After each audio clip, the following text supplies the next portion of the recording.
All right, awesome. Hello, ladies. Welcome to our next Women Supporting Women meeting. And today we have an awesome speaker, Amanda. So, Amanda, please take it away.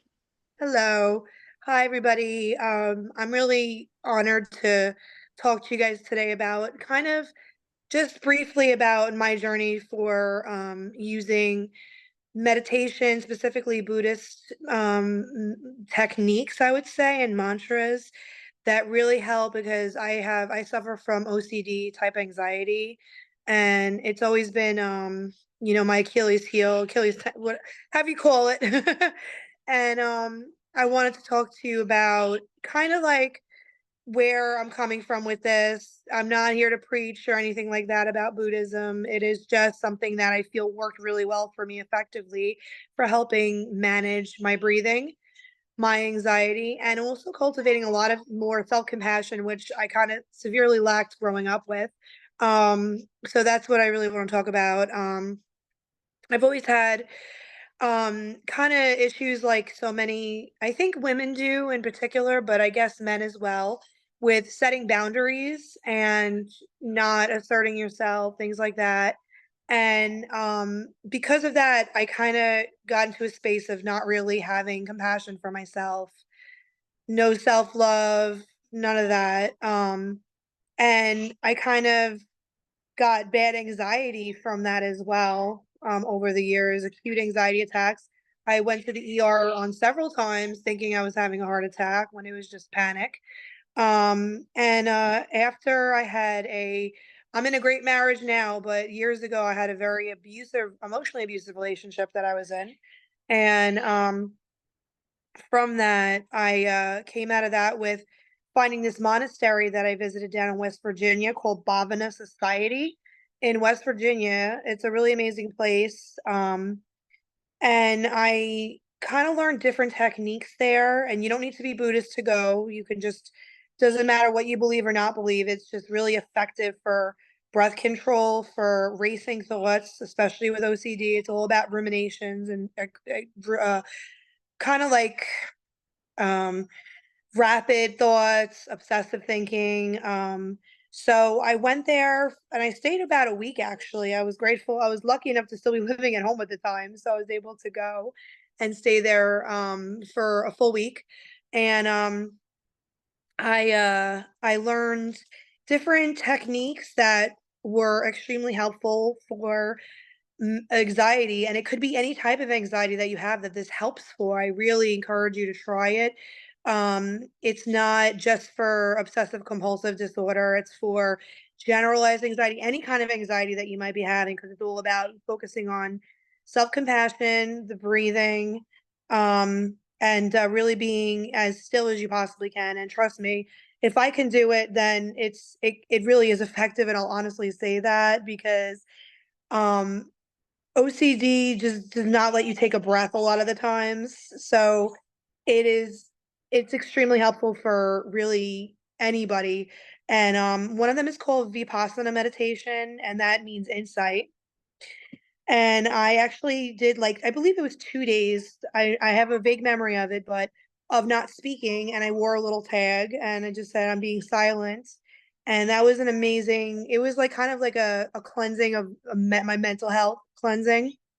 And it made me really sit with what I thought were attachments to my thoughts and then getting unattached from them a little bit more. Um, that helped a lot. It was like whatever your thought is, you could kind of see it as a picture versus being so obsessed over it or it controlling you completely and getting anxiety about it. Um, and I also learned a specific mantra there that I don't know if I'm sure you might have heard of it.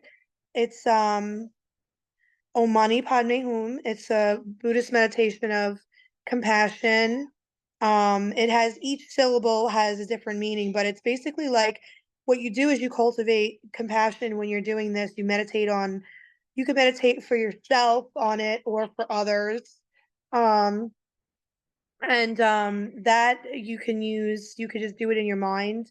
They say to do it 108 times, like over.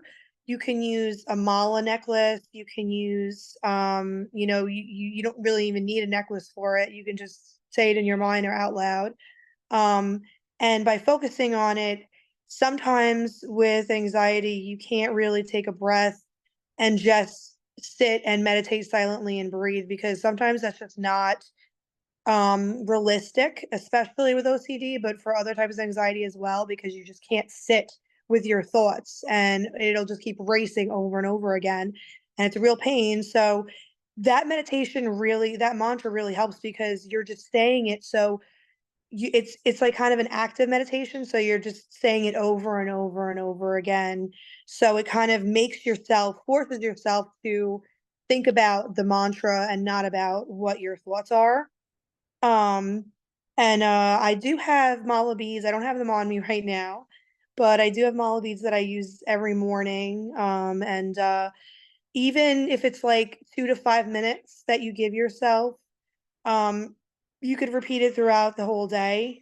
The Vipassana meditation of just being silent is, I understand in the real world is not as easy, because you're surrounded by people all the time, whether it be work or family, and um, you can't just be silent without people thinking that you're being rude to them, but if you have the chance to go to an ashram, a monastery, whatever your beliefs are, or whatever you want to do, and do that, it really helps to retrain your thoughts for the long haul. It really does. But the mantra meditation you can do daily. And I'll get into that a little bit more detail. So if you're interested in it, the Om part is just like that vibrational sound of the universe, the Om. The Mani, and if you look it up, you can look it up on Google or any other, Buddhist site, but it really just means becoming your intention to become compassionate, loving, and more enlightened as a person. And the Padme is that seed of wisdom of having this compassion. But it's if you meditate on a person that you love, I find that it comes back full circle to you, so that you're actually loving yourself more, kind of like what Anastasia was teaching us in Reiki about. I found when I was sending out like healing for others and sitting and doing that, it actually heals yourself too. It's amazing. And this is something that this does as well. So that actually, I find it helps out a lot. Because I've always had difficulty with self-compassion. I'm always thinking, wait, I give this to other people all the time, but what about me? And I think it's especially for women, I think it's hard, because we're always kind of either taking care of someone else or thinking about other people, or being taught that we have to do this, when you can have harder boundaries and use these mantras, use that mantra, Mani Padme Hum. You can use other mantras, but for my type of anxiety that I have, it helps with panic. It helps with acute anxiety, and it helps with like racing thoughts. And I know I'm not alone in this. I know a lot of people have it, but it's not just specifically for that. It's for other things. And I also use, I have a psychologist as well. And I kind of, she's on the same page with bouncing off ideas about using the power of meditation to still your mind and to try to help yourself, love yourself more. So that helps. There's no shame in that. And I am not ashamed to say that I have, in addition to this, I've been on medication for years for OCD. And that is like, that helps as well. But I found just that mantra alone, you start to really get to a place of self-love, whether that's your main intention or not. It actually comes back to you, and you feel that energy, just like with Reiki energy, really. And if you can't get to like an ashram or a monastery to try these things, you can just take a few minutes out of your day to start doing it. um I kind of was forced to go to the monastery, because after the relationship I had years ago, I was so broken that I really needed a place to just calm my heart and my mind and recover. And that was my first stage of recovering from that kind of abusive relationship. So I actually, it was very much needed at the time, and it kind of changed my life in general because after that I kind of learned to have a little more self-compassion going down the road, and also starting that mantra meditation as well, because I there's so many mantras out there you can do. There's so many, it's amazing. But this one I love because it's just like really their mantra of compassion, and everybody can use more compassion for themselves. I certainly can.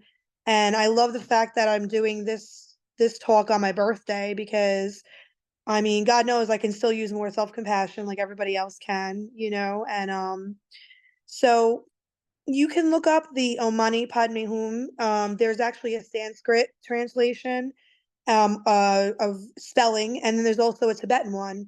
Um, I actually have a tattoo on my arm too, but I use the Sanskrit one. No particular reason. It just came to me first as I was learning about this. And it's even if regardless of your belief system or non-belief system, it really is so effective, and it can connect you with whatever your source or belief is.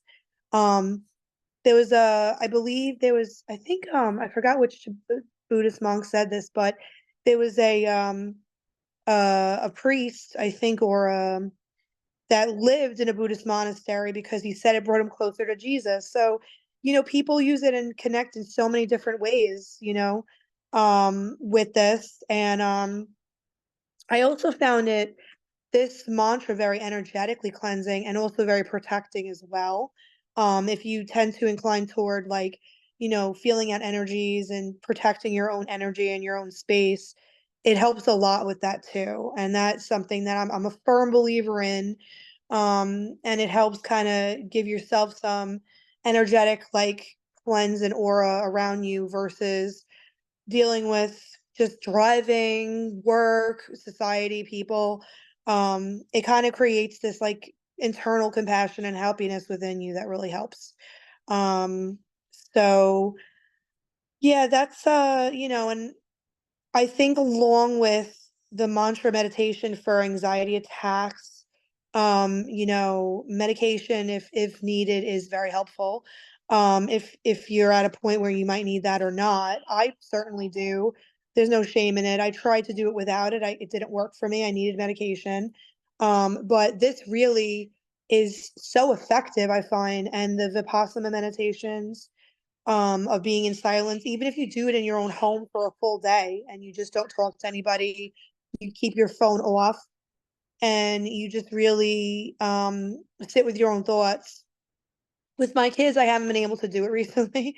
um, if my husband took them for a day, maybe I could do it, but it really is like a mental cleansing. It really is, because it makes you see what's real and what's not. And I want to share something also with what my psychologist was talking to me about, which is um, journaling. I started journaling the lies I was telling myself through these false thoughts and narratives versus, okay, what is really happening, what's happening in the present moment, or what's not happening. Especially with OCD, because it'll trick you into thinking that every thought you have is real and it's about to come true. But I write like a lunatic now because it helps me a lot to dissociate from my thoughts, which is, I find, is one of the most, like, one of the philosophical cores of, like, Buddhist philosophy. And you could use it for anything, really, if you look more into it. Um, and yeah, so um, you know, you can look up. I mean, I'm more than happy to answer anything. And also I wanted to share, if you have any, like, if you have any questions about the mantra itself, or any type of, Buddhist meditations. There's a lot of different ones out there.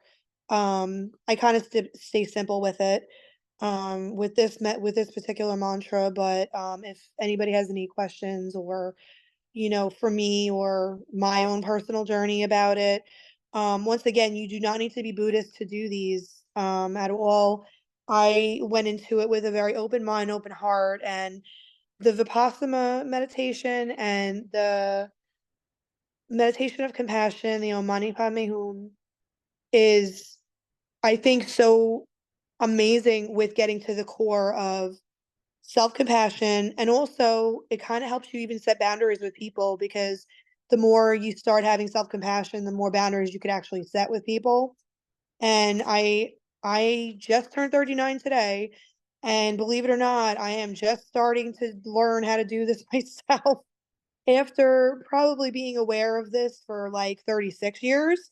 So it's been a long time coming that I've been getting to this point. So, but I'm staying on the course with it, and so I'm not ashamed to admit that I have setbacks, and sometimes I still let people walk all over me and I don't assert myself, but getting the compassion mantra going really helps me set boundaries, and also helps with panic. I'm proud to say I haven't really had a outright panic attack in quite a while, which is I'm really grateful for, because they did send me to the ER several times over the last probably 10 years of my life, thinking that something really dire was happening. So it controls that from occurring. And I know that a lot of people, not everybody, but a lot of people have experienced panic, and it could be very real. It's real in your mind, and it could actually manifest in your body, whether it's chest pain or your breathing is so labored and so quick that it scares you.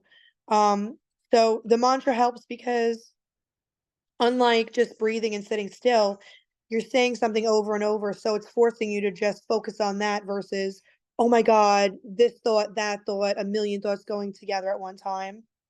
Um, yeah, so that's what I wanted to share today. And if anybody has any questions or anything for me, you can ask me now or share with me privately, via messenger, or on my, I could give you my number or whatever.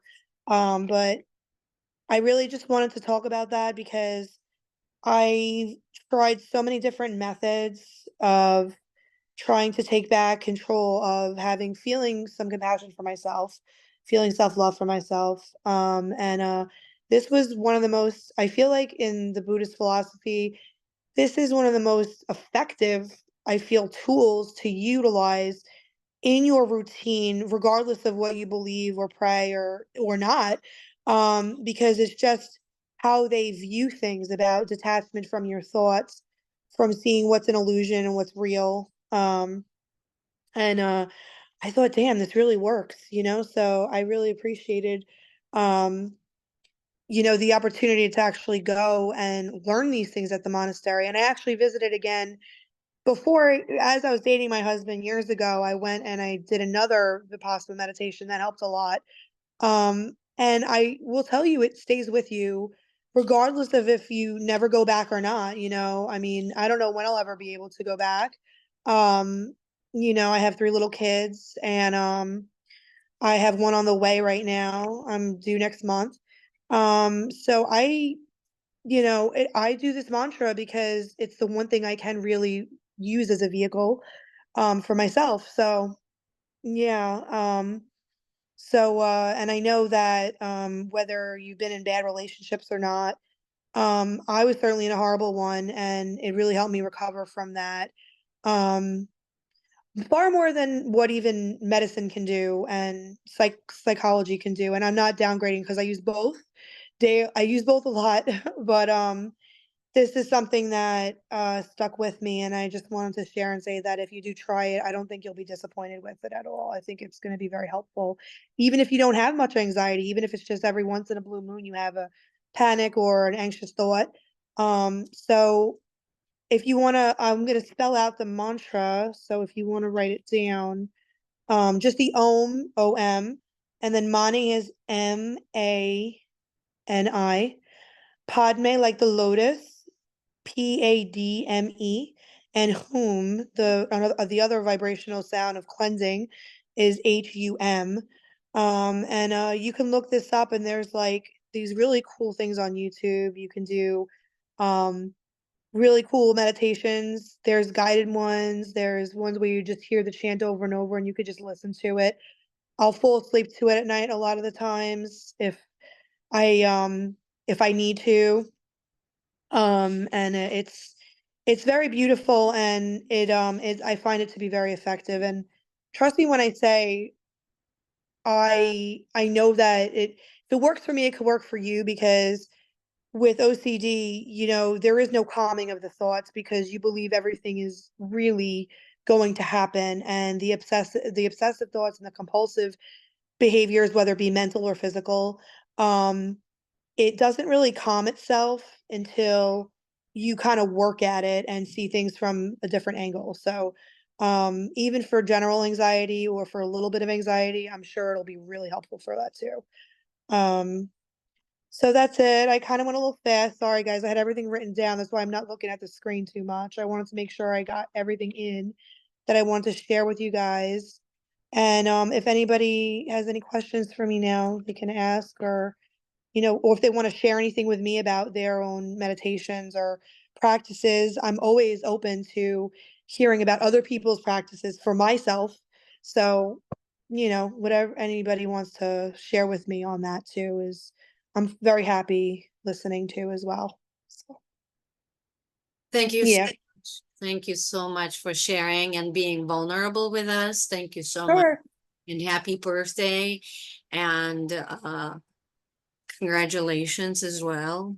Thank you. New life entering next month. It's incredibly generous of you to share this with us all on your special day, and having all the kids and being busy and just taking time out of your life, out of your day, to share this with us, because absolutely so many of us do have anxiety, and it doesn't have to be OCD.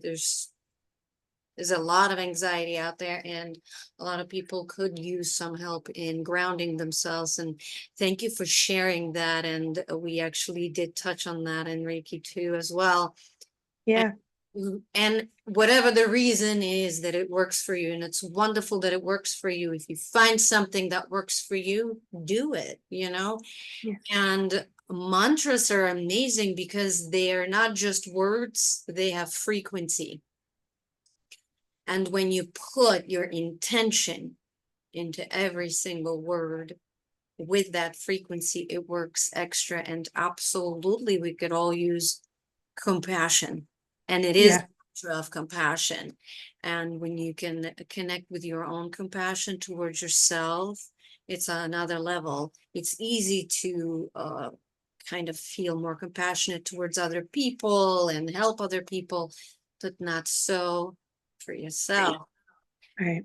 I thank you so much for doing this today, because I consider acts of service an act of service towards self, an act of compassion towards self, vulnerability. All of that is showing yourself also love towards yourself. So thank you so much for sharing all this information, You're welcome. personal experience, and the pain and everything. And I love the silent retreat. I've always wanted to try it, but I don't know if I can. Personally, I would love to try one day. It's gotta be one of the toughest things to do, because between being overstimulated with the phones and the television and just your own thoughts, right? Oh, yeah. I also talk to myself a lot, so Yeah, as do I, and it's not easy at first. Like, the racing of thoughts, whether you're having anxiety or not, everybody has thoughts all the time, so it's just spoiler alert, they don't have cell reception there, so you can't even try if you wanted to. are you allowed to read though? Because that's a Yes. form of talking too, because you're kind of reading the words. I always wondered. In the one that I went to, you are, but for the most part, what I was doing is when I went down to the meditation in the early morning, they had like a 6 a.m. meditation and then a night meditation. And you just sit in silence, meditate. There's like a beautiful Buddha statue right in the center of the altar. And you actually on one day out of the week you kind of read like you do Buddhist prayers if you choose to want to do that in the silent retreat. But other than that, you don't really like bring books or do reading. Uh, It's more to do with what you want to like look at there. Yeah, because that's actually a really good question. I think that I intentionally didn't bring books with me, but I noticed a few people did do some reading, but I think it's just like it depends on what you Yeah. feel like you really want to disconnect totally or you want to have a little bit of, time to do that. I chose not to. So it was like hardcore and it was really hard. Yeah, it was really hard. Um because like everybody else, I'm, addicted I'm not ashamed. I'm addicted to using my phone and Uh-huh. looking up videos and, having fun with that and Yeah. texting people. I actually had to call my parents to tell them I got there safe from their landline, and that's the last that I heard from anybody in a week. So that was really kind of intense and a little scary at first. Yes. I'll with you really quickly. My first night there, I was in a cabin in the woods because this is West Virginia. Uh-huh. So they had an indoor, like they have a women's dorm and a men's dorm. They keep women and men separated there. Not for any really like there's no punishment philosophy involved with the Theravada Buddhist monastery I visited, but it's more to do with so that there's no like they don't believe in like, any kind of touch or anything. You just stay with yourself, that kind of thing. And you're there for yourself really. So there's no like distraction. And I was at they assigned me to a cabin. I was there overnight and all there was a little candle with a little tiny Buddha statue in like the center of the room, a little bed, and then I was surrounded by a forest, which was really beautiful. There was a really loud thunderstorm that night, it happened to be, and I was just stuck with my thoughts, and it was like I was up the whole night, but I felt like great the next day because I was able to just I had no choice but to just process some of the shit that was in my head. Excuse my language, so it really helped. Yeah. Yeah, but yeah, I stayed in that cabin. They offered for me to stay with others and I said, "No, I'll just stay by myself and just keep it quiet," and then I just did at the retreat, I did 2 meditations a day. You only eat breakfast and lunch. They don't eat past noon at Theravada monasteries, most of them anyway, I don't think. And then you just do service during the day. There's no money exchange. You just stay there, free. And then you just do like, you clean dishes or you sweep or whatever else they want you to do. They don't give you hard labor or anything. And it's very beautiful that they do that so that anybody can go because um I was also at an ashram years ago and like, some of these places are not cheap, some of these like retreats and stays. So this one is totally free. You just have to do a little service. Yeah. Wow. If you Yeah. mind, would you mind, if you don't mind, please, um, if you can, send a link so I can share it with others because Sure. that's one of the reasons why so many people don't explore, including me, because I've seen some prices of these things and Hmm. on daily basis, we already have expenses and to experience something like this, and have to pay thousands and thousands of dollars, not everybody can afford, right? Exactly. Now you're saying that this is purely an exchange of services and just, you wash dishes and help out and you Yes. there. That's incredible. Please share that information. Yeah, and I thought it kind of goes in line with their beliefs of, sharing, like welcoming people to share and they have. And I will share, absolutely, I'll share the link of the monastery itself. And Mm. they have scheduled retreats, but they also have times where you can go and just retreat on your own, so to speak. Yeah. And that's what I decided to do because sometimes, even with other people on a retreat, I get caught up in like conversations and things. And there was minimal amount of people there. It was just me and a few other people in the woods, pretty much, raking leaves. And, I was doing gardening and it was like really nice. And but there is no money exchange at all. So it's no matter, even if you go on a retreat, there's no money exchange. You're just required to do like one thing a day. you know, and but they welcome you even when it's not a retreat. If the retreat is booked up, then you can go during a non-retreat time. You know, which is kind of cool. That's what I did because I went on a small retreat to Ananda Ashram. It's in upstate New York, and it was not that cheap, and you know, I loved it up there, but you know, the you do have to pay for the rooms, and you know, I've always been on a budget, you know, so it's kind of like this was really awesome, and I got to stay for like 7 days without paying anything. Wow. So yeah, yeah, so. Yes, please do share when you find it so I can share with others. That's incredible. I'll put the information in the description when I have it. Yes. Thank you so much. That's really important information, and it's something to think about and discover. Ladies, if you have any questions, please unmute yourselves and ask. Or if you want to share anything, thoughts, feelings, maybe you have your own ways of dealing with anxiety or anything. One more question. Where can I find exactly pronunciation of that mantra, of any mantras? Oh, okay. Well, what I did was I actually, when I was at the monastery, they taught it to me, but if you want me to Yeah. send a link to the Sanskrit mantra, I can do that too, so I that will- you can get the correct, yeah, so you know how to like say it and all that stuff. Yeah. Yes, please. Yes, please, because the written way there's a chance you might mispronounce it, but Right. I don't think at the end of the day, yes, I do believe it matters how you pronounce it because of the frequency that comes off with the words you say, and your Yeah.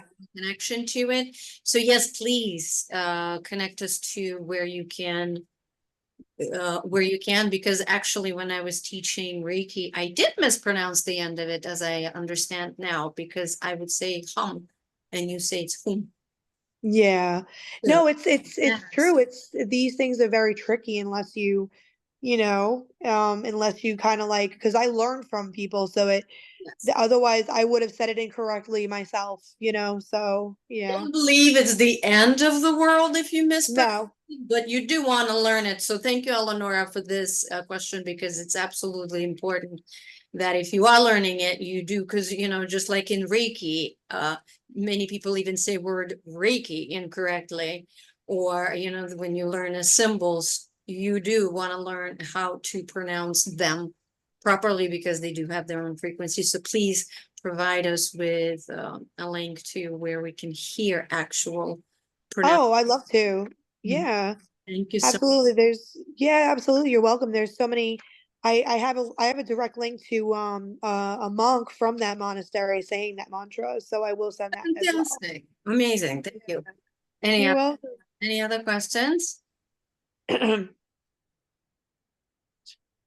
Anybody want to share how they deal with their stress and anxiety?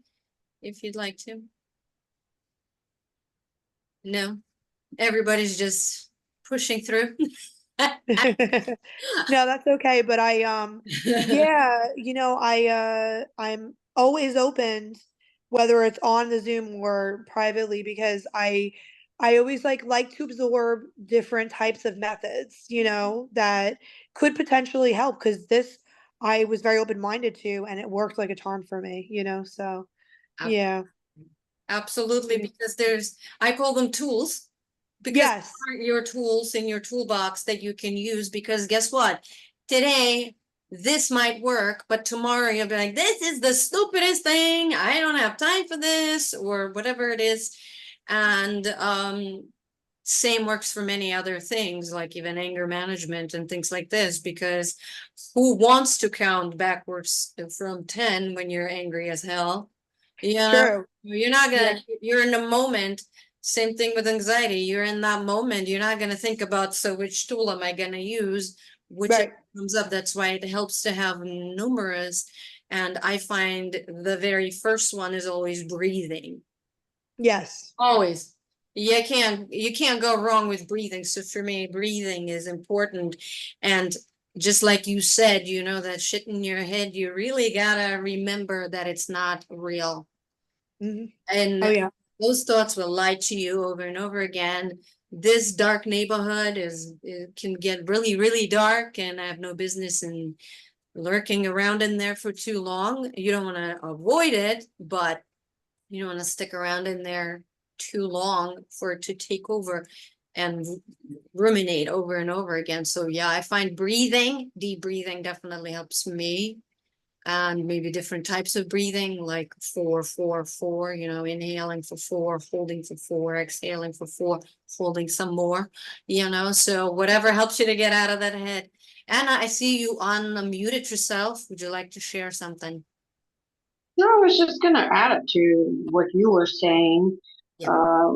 Breathing, obviously, but also when the thoughts come in, because they're always coming in, I have to stop myself, or at least I learned how to stop myself and be like, no, I am not my thoughts, and kind of like acknowledge they're there, and then just say, move on, because especially when it comes to like kids and stuff, it's so easy to get riled up and get emotional and get scared and kind of summon all kinds of anxiety and then fear and all that, because anxiety technically is fear. It's coming from fear, lack of control and all that stuff, or trauma or whatever it is. So for me, what works is to kind of like, you're not real, this is not happening, kind of move on, because it's always some kind of dark thought that appears that causes me to kind of get into that tense state, and recognizing the thought and that it's not my thought helps Right. me. It's just anxiety playing with me right now. So I kind of like, you're not real, bye. So Right. yeah, Yeah. that's what helps me. Yeah. Aside from breathing or screaming, yes, just kind of go. I would like to address one issue for sure, if I may.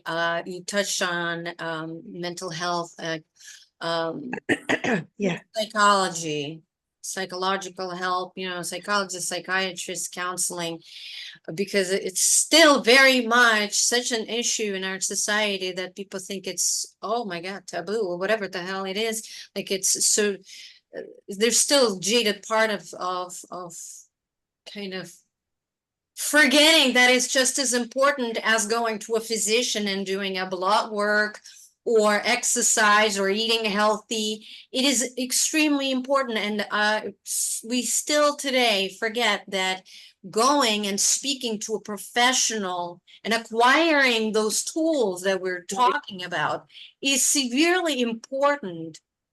And it's just so sad that people still think that it's, oh my God, it's what will people think of me, or it's Right. less of me, that I'm some kind of, that I'm weak in some way. Why? You go to a physician to check your body Right. because you can't see it, and there's a lot of anxiety that is based off chemical imbalance. Yes. You cannot control, no matter how hard you try, no matter how many mantras you say, and then on top of that you will feel bad about it because Right. there's something inherently wrong with you, because, well, it worked for Amanda, it worked for Anna, Eleanor, but why isn't it working for me? Because just like with blood work, we need to check everything. If there's a chemical disbalance, there's maybe predisposition to depression or generalized anxiety. These are all legitimate things that Yes. happen with us, and there's a specific professional that deals with it. Yes. Yeah, I can't make it go away. Some things Right. require medication, and it might be temporary and it might be permanent. It doesn't matter. High blood pressure requires medication. And yet Yep. we still don't think in the same way we think about physical health. You know what I mean? Yes. That Yes.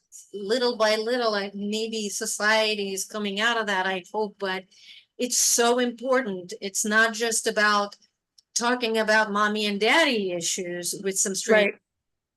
even though it's very important and could be causing that anxiety, but It's so important because anxiety, a lot of times, like Anna said, is fear. Yes, anxiety, a lot of times in panic attacks, is aside from chemical, it can also be the fact that you are not dealing with the emotions, that you're repressing the emotions, that you're bottling them down, and the panic is basically when it's too much.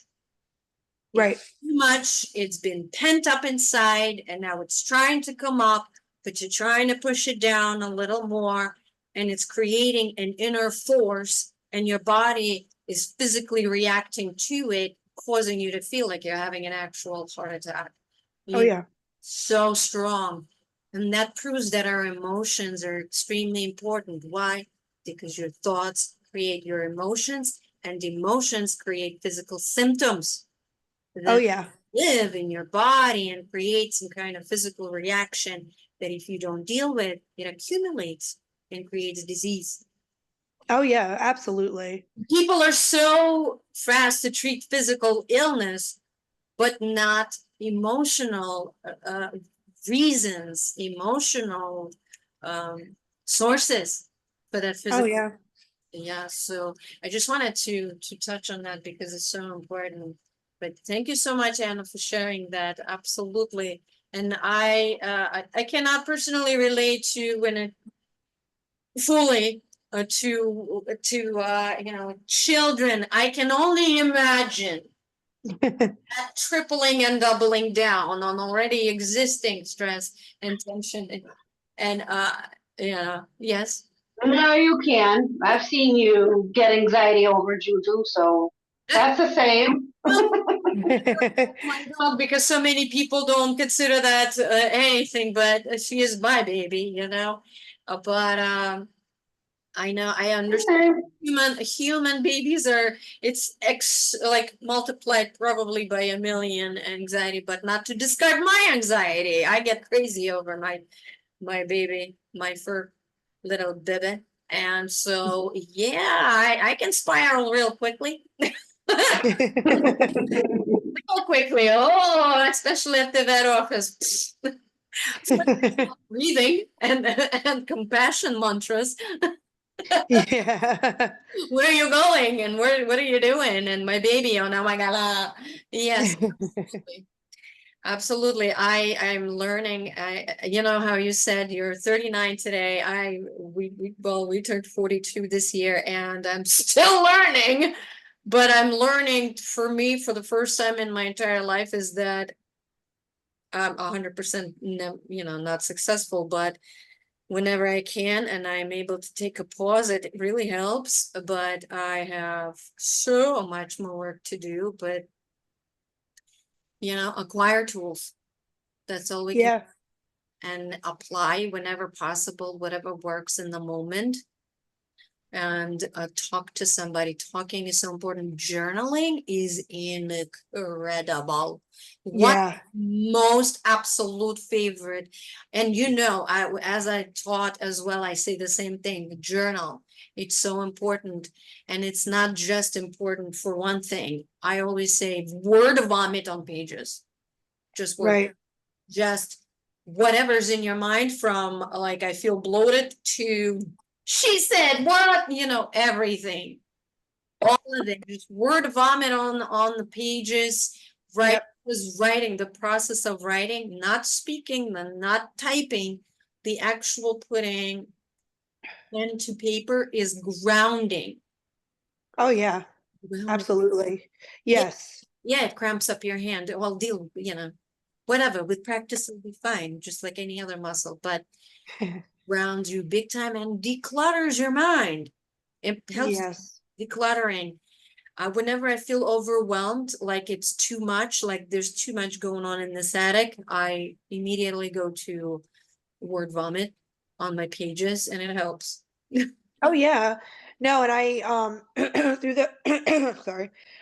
Through the help of my psychologist and you as well, I actually it does cramp my hand like crazy, but I like spew out all the trash in my head and like write down, and I like have it in sections, and it's really like a very more intimate experience than like, you know, typing it, or it's like actually like getting your hands, writing it down.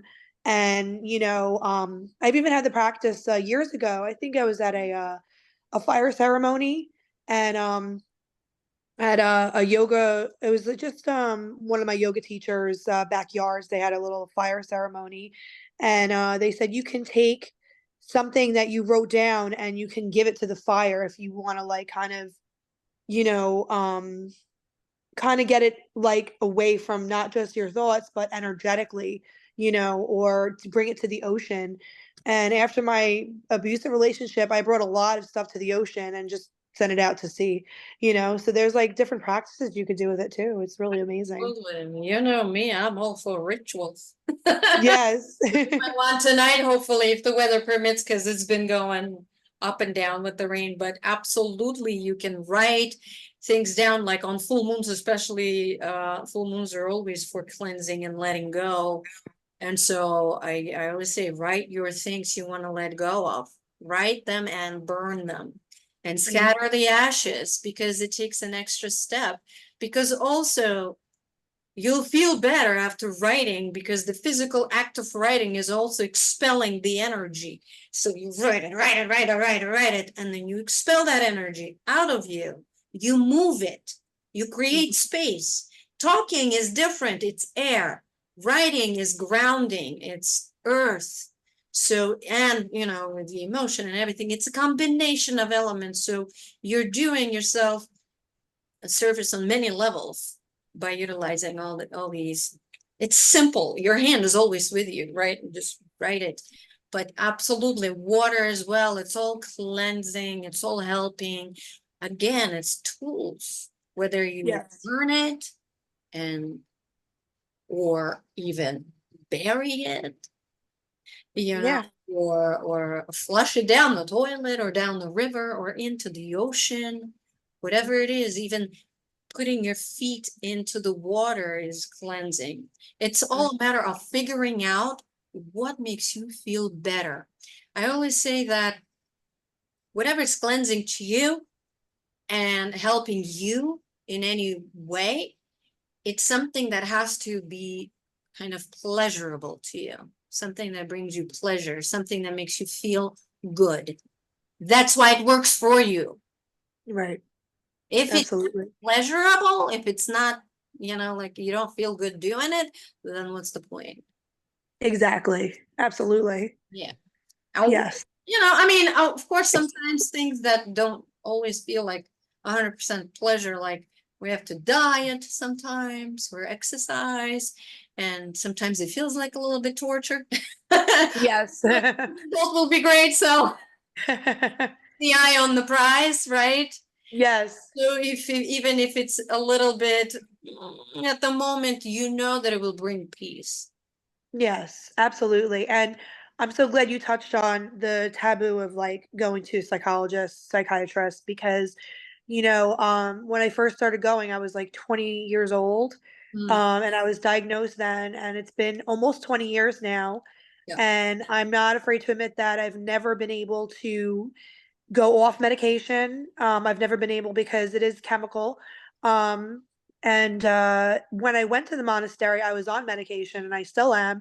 So that, along with the mantra, helped me. But if I were to just go without being treated with medication, for me it wouldn't it wouldn't have been as intense or as effective, just for me. So I just want to share that. I'm so glad that you mentioned that. Yeah. You, because spiritual connection is healing above all. Yes. But you have to deal with the chemical balance first, so that you can peak above that wave that keeps coming over and drowning you. Oh, yeah. Absolutely. You can't level off and grasp some air. How are you going to see? You can't, and you're going to hate everything. So first balance yourself off like you've done, and once you had your footing and you were able to grasp for air, you were ready to connect spiritually, and that is the path you took. Some people choose church, whatever your spiritual connection is. It's Right. really important, because we need a power greater than ourselves to really connect with something divine and healing and beautiful that can actually help us, aside from just seeing this, because there is a divine power, divine energy that is healing, and when we connect to it in whichever way we choose, that's what makes the difference, and makes you stay consistent. Yes. Yeah, and I tried certain practices. I went to yoga a lot before I was on medication, and like you said earlier, I was wondering, I was looking around and people were like peacefully doing their own, and I was having these racing thoughts, and I'm like, I can't calm myself the way that these people around me are doing. Why?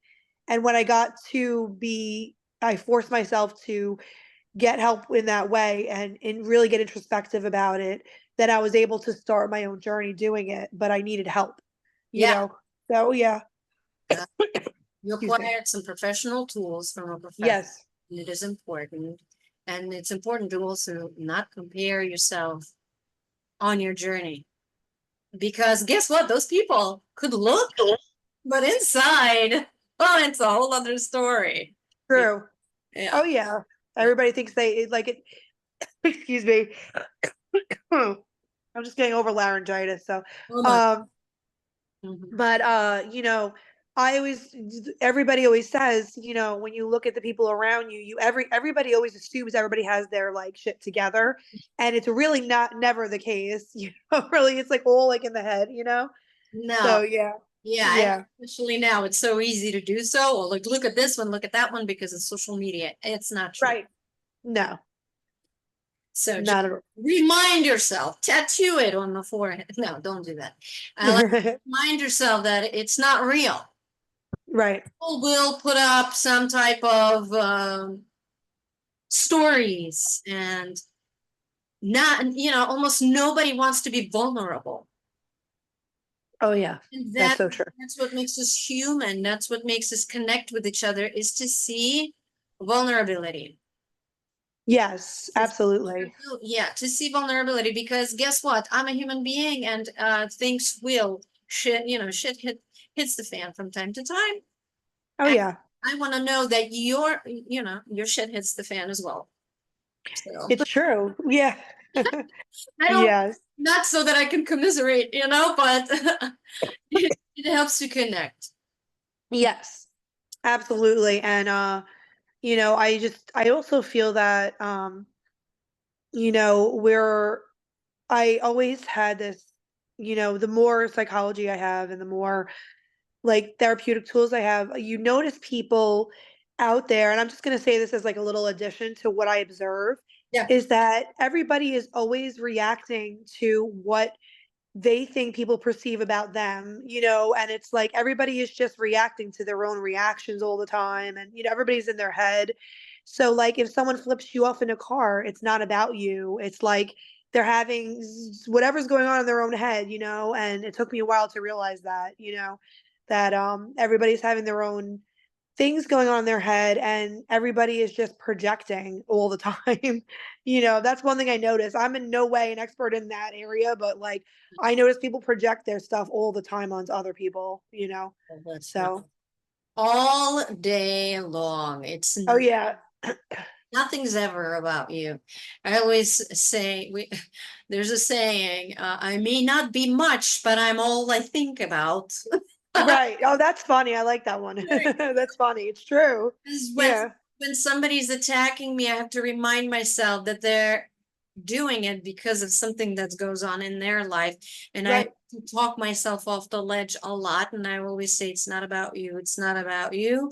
It's nothing to do with you. I mean, unless it's like right out, disrespect, then of course I'm not going to sit there and be compassionate about it. Right. I'm not going to attack, but I will try to understand and then act accordingly.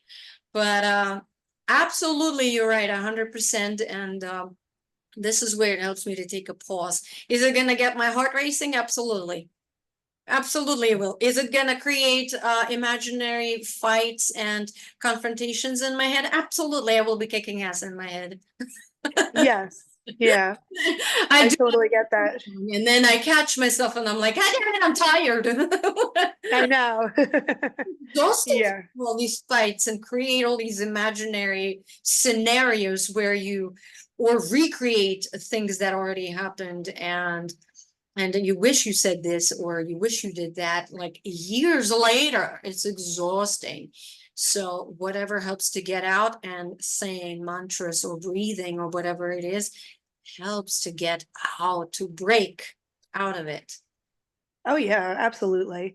Yeah, because I have a lot of pent up anger from years of not being of suppressing it.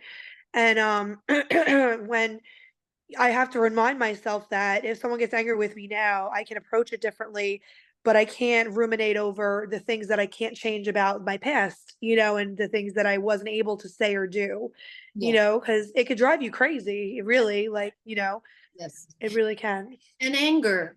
I still, it's, oh, anger. So many people have an issue with anger. Anger is so normal.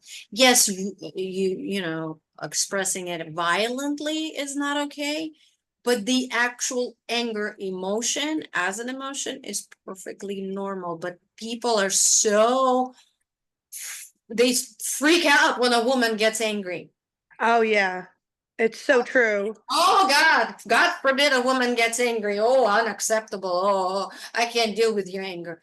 Then go deal with your anger, because when you deal with your anger, you can deal with anybody else's anger. It's Exactly. and reminding yourself that it's really not about me. It really is, because people are very often and are not comfortable with their own anger because, well, it doesn't feel pretty. It doesn't feel Right. grateful. It doesn't feel good a lot of times unless you channel it into passion and badassery. Yeah. Yeah. Uh-huh. Yeah. Yeah. Yeah. And, and I just want to add to that, like, it's true because whenever I have expressed anger, I've always been shot down with either whether it be family or even like strangers about like, oh, why are you getting all upset about that? You're being overly sensitive or overly emotional. And, why are it's not about you. I'm like, yeah, well, and then it makes you question yourself a little bit. You're like, "Wait a minute, I was angry, damn it," So, yeah. Yes, I actually, somebody said that to me once. Somebody's tried to shut me down when I got angry over a legitimate situation, and I actually was so proud of myself because I stood up for myself and I turned and I said, I have a right to be angry, and you will not tell me, or you will not shut me up right now. I will express my frustration, whatever it was. I wasn't like, because I feel like people mistake an emotion of frustration with legit like violence and stuff because of whatever happened. And Right. also people are afraid of anger because of control issues. Like if I get angry, I'm gonna lose it and I'm gonna kill or whatever it is. But the Right. truth is, any kind of emotion lasts seconds. Yes. And anger is one of those really uncomfortable emotions, and that's where anxiety kicks in, because it's one of those repressed emotions, Right. causes anxiety. Oh, It's yeah. fire within that's been, we were told so many times, you're not allowed to express like this, don't be angry. You're not allowed to be angry, but I'm angry at you, I'm angry at your anger. Right. Yeah. So, hello. Unfortunately, a lot of us grew up in families like this with angry parents who did not let you be angry, but they Right. were angry themselves. Not cool. So now we're, in our 40s or approaching 40s, learning that no, that was not cool. Right. Right. Exactly. But That's where I'm at. I'm like, okay, I'm 39 and like this has been going on since I was like 3. So I'm like 36 years and now I'm finally like, oh, wait a minute. and that is an amazing gift. That is Yeah. an amazing gift to ourselves, the awareness of that. And now I get to show up for myself and say, it's okay. I'll work on it now. Now that I'm aware of it, let's see what we can do with it. Exactly. And I let go of like getting down on myself about not doing certain things that I could have done or I should have done or whatever. And I'm just focusing on what I can do now, and that's it. Nice. Yeah. Yeah, compassion, self-compassion. It's okay. That's okay. Thank you. I mean, yeah, absolutely amazing. Yeah. Excellent. These are all such important topics to discuss that people keep inside years and years and years. And what a gift to be aware of it now, right? Yes, exactly. Yeah. And it's amazing it took me this long, but I'm happy I'm here now, and it's People who live their entire lives not being aware or not even wanting to explore any of it and just, living in it causes all kinds of issues, health issues, because anger is one of those emotions that eats from the inside. oh yeah. Yeah. So Well, we're gonna bring it out and we're gonna mantra it out and yeah. roam it out and whatever it is out. And we're gonna sit with it and feel it and transmute it into passion and creativity, because it can be created, it can be transmuted and changed into divine energy, into creativity instead of destruction. We don't have Oh to yeah. do it anymore. Absolutely. And and it's true what you say. There are people that go their whole lives and they don't want to grow or face things that are extremely uncomfortable. I use the one example I always have in my life, which is my dad. Is poor man. He has had severe OCD his whole life. He never got help for it. He never got medication for it, and he checks things like crazy. He can barely function through a day without doing these repetitive things over and over again. And he's going to be 77, so I mean, That's what I'm it's, saying. It's a yeah, yeah, it is. It It's- is. And unfortunately, like with these anxieties, they can become habits. They can Yes. become little addictive habits. So habits and addictions, they really don't go away. We just replace them with others. So when you replace it with repeating mantras over and over again, you replacing a negative behavior with a positive behavior. So Right. you're just changing the energy, but the action is still the same. So it's satisfied that pattern. Yes, exactly. Exactly. Absolutely. Trick it. Yes, So absolutely. much for sharing this with us. What a pleasure it was hearing you and hearing everything you shared with us. It was such an honor to hear you on your birthday. Happy birthday again. I hope you have something super cool Happy birthday. Thank you. today. Thank you very much. And it was an honor speaking with you guys, and it was likewise just as much of a gift for me to be talking and just to share with you guys. This was like the best part of my birthday, honestly. And now I'm just going out to dinner with my family in a little while, and having I told my husband to get ice cream cake because the kids like it. So I'm like, you're gonna have ice cream cake tonight, and that's it. Well, do you like it? I do. I like the little crunchies in there. Those are like the best part. Birthday. Yes. You Yeah. you want. Yeah. No, I love it. So we're gonna do Amazing. that. Enjoy the rest of your day. Thank you so much. Thank you. And please, please, when you get a chance, provide us with that name of the temple The monastery. Yeah, absolutely. and how to pronounce the actual mantra properly. Okay. Absolutely. No Thank you so problem. much. Thank you so much. Thank you. Bye. Rest of your birthday and the weekend, and have an amazing day. Thank you so much. Thank you. Take Thank you. care. Bye. Thank you. Bye. Bye.